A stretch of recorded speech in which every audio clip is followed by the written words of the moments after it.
এখন আরেকটি প্রশ্ন আসে, মায়ের খাবারের সঙ্গে বাচ্চার ডায়রিয়ার কোনো সম্পর্ক আছে কিনা?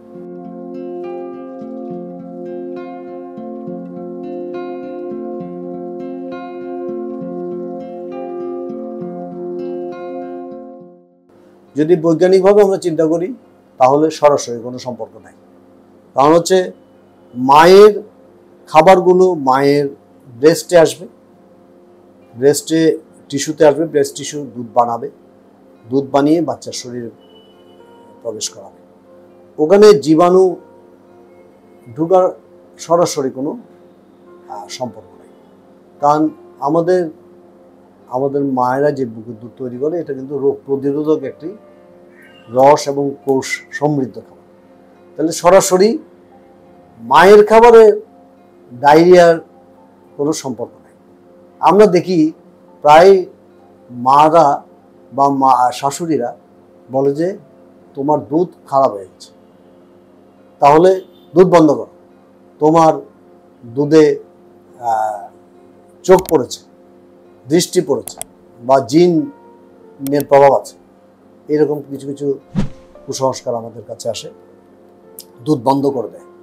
তাহলে দেখা যাচ্ছে আসলে ব্যাপারটা কি, আমাদের অনেকগুলো জীবাণু, বিশেষ করে রোটাভাইরাস জীবাণু যদি ডায়রিয়া কীভাবে করে আমরা দেখি, রোটাভাইরাস জীবাণু ডায়রিয়া করে যে এই যে আমাদের পেটের ভিতরে যেখান থেকে আমাদের হজম হবে, সে হজমের ভিতরটা এরকম করে দুই পাশ থেকে আঙ্গুলের মতো কতগুলো কোষ আছে।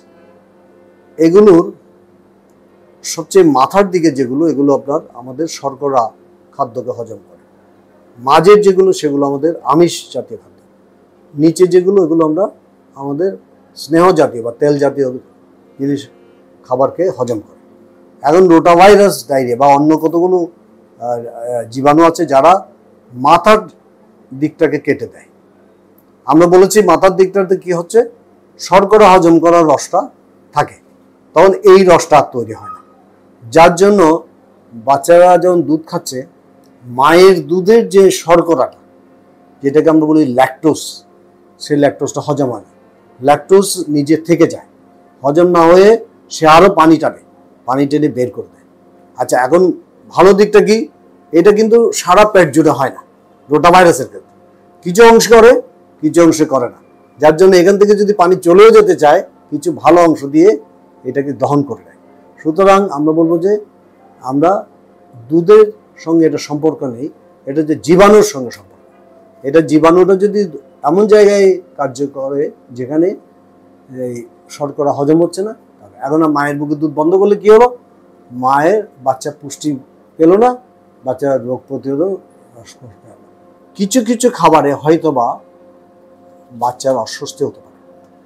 ধরেন মা বেশি করে দুধ খেলেন বা এমন একটা খাবার খেলেন, মনে করুন গরুর মাংস হতে পারে, খুব মশলাযুক্ত খাবার খেলে অংশ বাচ্চার পেটে সেটা হয়তো বিরূপ প্রতিক্রিয়া দেখা যায়। যদি দেখা যায় যে কোনো খাবারে শিশুর বিরূপ প্রতিক্রিয়া দেখা যাচ্ছে, সেই ক্ষেত্রে আপনারা ওই খাদ্যগুলো বর্জন করতে পারেন বা কমিয়ে দিতে পারেন। কিন্তু একেবারে বন্ধ করে দিলে মা পুষ্টি পাবে না। আমরা বলি যে মাকে সবসময় আমিষ সমৃদ্ধ, যেমন ধরুন মাছ, মাংস, ডিম এবং দুধ পারলে দুধের চেয়ে দই ভালো হয়, তাই দই একটা সহজ পাচ্য হয়, এবং বাড়তি তেল মিশিয়ে, এবং এই সময়ে যেটাকে বলা হচ্ছে আমি মৌসুমি যেসব খাবার আছে সেগুলো আপনি বেশি করে খাওয়ান। তাতে হবে কি, এটা ব্যয় সাশ্রয়ী হয়, মা অনেক বেশি গ্রহণ করতে পারে এবং তাতে মায়ের স্বাস্থ্য রক্ষা হয়, মা অনেক বেশি দুধ বাচ্চার জন্য তৈরি করতে পারে।